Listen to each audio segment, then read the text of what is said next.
Coucou, vidéo à chaud. Oui, il m'est encore arrivé un petit truc. C'est encore dans le contexte des magasins. J'ai vraiment du mal avec ça. J'ai eu le malheur d'accompagner mon mari au magasin alors que je sentais que j'étais fatiguée, que j'avais vraiment pas envie. Et en même temps, j'avais envie de le voir lui, donc je me suis dit, ben, autant passer du temps avec lui. Et comme les courses sont pas longues, je vais y aller, quoi. Je vais l'accompagner.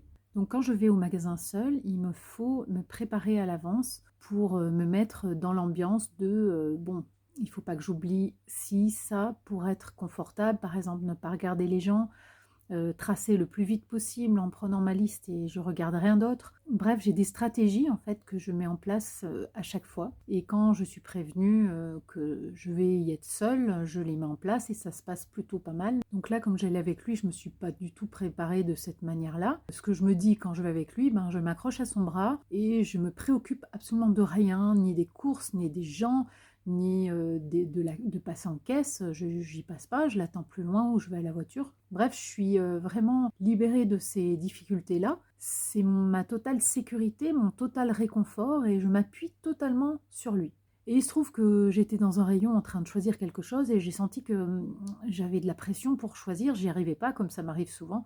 Et j'ai demandé à mon mari, est-ce que tu peux aller un peu plus loin? Il est parti un peu plus loin, je choisis mon truc, puis je me tourne vers lui et là, il n'y est plus. Donc plus de mari dans le rayon. D'un coup, ça m'a mis une angoisse soudaine parce que c'était absolument imprévu que je me retrouve seule dans ce magasin ce jour-là. Et je me suis sentie perdue, paniquée, comme un enfant qu'on aurait laissé au milieu d'un magasin. Je me dis, il doit être à côté, je regarde à droite, à gauche, dans les rayons. Il n'y était pas. Donc là, la panique monte, j'en suis arrivée à courir, enfin à marcher très très vite pour le chercher. Et mon problème a été que je ne pouvais pas savoir combien de temps il serait pas là. Est-ce que j'allais rester seule en train de le chercher partout? Combien de temps? Comment? Et en fait, il est venu à ma rencontre assez rapidement. J'étais sur le point de lui téléphoner, donc je vous dis que c'était dur pour moi parce que je n'aime pas du tout téléphoner, donc j'en étais là. Et en fait, il est revenu en me disant, mais je suis juste allée chercher un chariot, j'en avais pour 30 secondes. Je lui ai dit, mais tu m'as pas dit où t'étais. J'avais aucune indication. Est-ce que tu partais 30 secondes, 40 minutes, 1 heure, toute la vie? Enfin, ça part complètement en vrille dans ma tête, comme je vous l'ai déjà dit dans d'autres vidéos, où je suis absolument pas rationnelle et je suis en panique totale. Surtout là, parce que je me sentais à la merci de tous ces gens dans ce magasin un samedi et j'avais absolument pas de technique anticipée pour pouvoir résister à ça, à tous ces gens autour et toutes ces stimulations en étant seule. Quand je le raconte, ça paraît pas grave du tout, mais vécu de l'intérieur, je sais pas, imaginez que vous êtes dans une forêt sombre hantée et que vous y allez à deux, et puis que d'un coup, l'autre personne disparaît, et que vous savez pas où il est. Est-ce qu'il a été enlevé? Est-ce qu'il va revenir? Il a ramassé un champignon derrière? Enfin voilà, j'en suis là, quoi. Il y a un monde parallèle effrayant dans la société pour moi. Donc je sais de manière rationnelle qu'il n'y a pas ce genre de danger. Dans mon ressenti, dans mes émotions, j'en suis à ce niveau-là. Voilà. Dès que c'est incompréhensible ou dès que je ne sais pas quoi faire, dès que je suis en situation de vulnérabilité sans y avoir été préparée, c'est what the fuck dans ma tête, quoi. J'ai cette image de je suis au milieu d'une place immense, toute seule, debout, et en fait tout le monde circule dans tous les sens. Vous savez, ces espèces de time-lapse, ou alors mettre un film en accéléré, et ça donne cet effet-là, si la personne ne bouge pas, on voit les gens partir en accéléré dans tous les sens, et je me sentais comme ça en fait, au milieu de tout le monde. Alors du coup, je l'ai retrouvé, bon, je l'ai engueulé, mais il n'a pas pris la mesure du tout de pourquoi j'en étais là en fait, et à quel point j'avais un ressenti difficile en fait. Du coup, on a continué à faire les courses, et moi, je me suis sentie toujours de plus en plus mal. En fait, mon angoisse a continué de monter. Je pense que ce qui aurait été efficace, comme je l'ai dit après, c'est qu'il soit venu vers moi, me prendre en compte immédiatement, mettre des mots sur oui, j'entends, t'as vécu ça, t'as vécu ça, t'as vécu ça, légitimiser, mettre en mots ce que j'avais vécu et voilà, me garantir que maintenant je suis là et je te lâche plus, quoi, t'inquiète pas. Voilà, quand l'aidant prend un peu à la légère les choses, je me sentis encore plus perdue, encore plus seule au milieu des rayons, à le suivre pendant qu'il faisait les courses, et à un moment,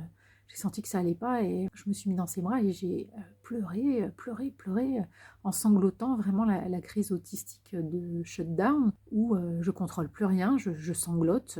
Les gens qui passent à côté doivent se dire mais elle vient d'apprendre la mort de quelqu'un. C'est totalement incontrôlable. Enfin, je ne peux pas me faire la morale pour passer à autre chose. C'est vraiment comme si le corps, j'allais dire, était atteint. Vous voyez, quand vous êtes blessé, vous avez beau dire, bon, c'est pas grave, si ça pisse le sang, enfin, ça pisse le sang. Et là, c'est pareil, c'est comme si j'avais un être uniquement émotionnel, cet être émotionnel a été touché. J'ai beau me dire, mais c'est rien, c'est bon, il n'y a pas besoin de faire tout ça, il pisse le sang. Donc voilà, j'étais très très mal dans le magasin. Après, j'avais les yeux tout bouffis avec mon casque sur les oreilles pour pas entendre le bruit autour et essayer de m'isoler. On a continué les courses comme ça et en fait je me suis rendu compte à un moment que j'ai commencé à avoir des vertiges, je me suis sentie mal et j'ai dit non, je peux plus rester là en fait. Voilà, la crise autistique était là et il a fallu que je parte et mon mari a continué les courses et je suis allée dans la voiture et là ça a été très très dur de reprendre le dessus en fait. D'habitude j'ai des trucs, des astuces et là vraiment ce qui est arrivé était vraiment surprenant et brusque. Du coup, j'ai pas vu venir et j'ai pas eu le temps de me protéger, donc j'étais trop blessée entre guillemets. Et bon, heureusement, j'ai pensé que j'avais du pchit anti-stress, là, du rescue fleur de bac, quand j'en parle souvent, dans mon sac à main.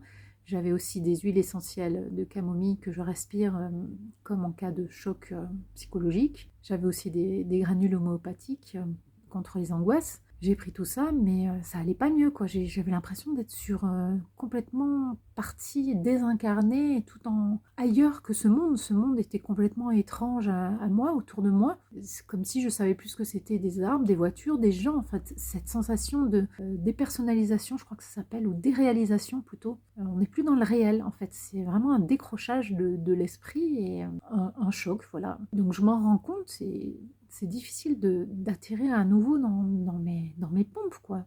Et là, vraiment, j'étais très inquiète, j'étais seule et je trouvais pas de moyen de revenir là-dedans. J'ai essayé de regarder le ciel, de respirer un peu, ensuite de m'enfermer dans la voiture, passer un endroit très sécurisé pour moi. Je ferme ma clé et je sais que personne ne viendra. Je suis vraiment dans une bulle protégée, donc c'est pas mal. Alors j'ai pensé à steamer, comme on dit, donc c'est-à-dire manipuler des objets de manière rapide, répétitive, pour essayer de se sentir mieux. Ça n'a pas marché. Regarder des couleurs, il y avait encore des ballons d'une petite fête rigolote qu'on a fait entre nous dans la voiture l'autre jour. Et de regarder des couleurs, des ballons, peut-être que la couleur me ferait du bien. Et puis finalement, c'est écouter de la musique dans mon casque qui m'a sauvée. J'ai mis ma playlist joie, festive. Enfin, quand j'entends les musiques qui résonnent comme ça dans un casque, c'est bien sonorisé. J'ai l'impression d'être dans une salle, en fait, mais vaste. Voilà, pas étouffée. Une salle vaste dans laquelle la musique se diffuse et ça, c'est vraiment aidant pour moi. Voilà ce qui m'a sorti de ça.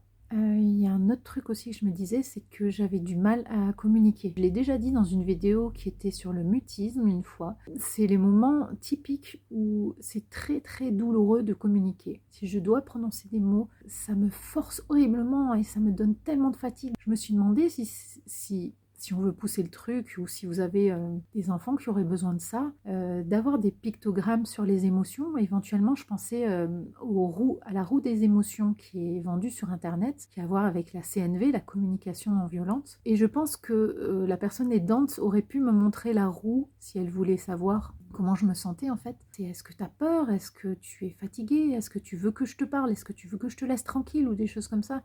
D'avoir des petits pictogrammes, mais même répondre oui ou non, c'est impossible pour moi. Donc j'essaie de m'imaginer tout ça. J'étais dans la voiture toute seule quand j'y pensais, comment je pourrais communiquer s'il fallait vraiment. Et je me suis dit, j'en suis tellement là que mon oui aurait pu simplement être fermer les yeux, ouvrir les yeux. Voilà, un clignement d'œil. Comme si j'étais tellement épuisée comme sur un lit d'hôpital que je pouvais répondre que en clignant des yeux. C'est la seule chose. Même faire des signes, des fois dans d'autres vidéos, je vous avais suggéré la langue des signes, mais je me rends compte que c'est trop coûteux même de faire un signe avec la main. Voilà pour ce partage d'aujourd'hui. Je ressens toujours une espèce de honte à raconter ce genre de choses, et en même temps, je pense que c'est important pour savoir ce qui se passe de l'intérieur quand on est autiste, et qu'on n'est pas là pour faire une démonstration de ridicule. C'est vraiment très très fort, et on n'y peut rien. Sur le moment, c'est pas du tout contrôlable. Voilà. À bientôt!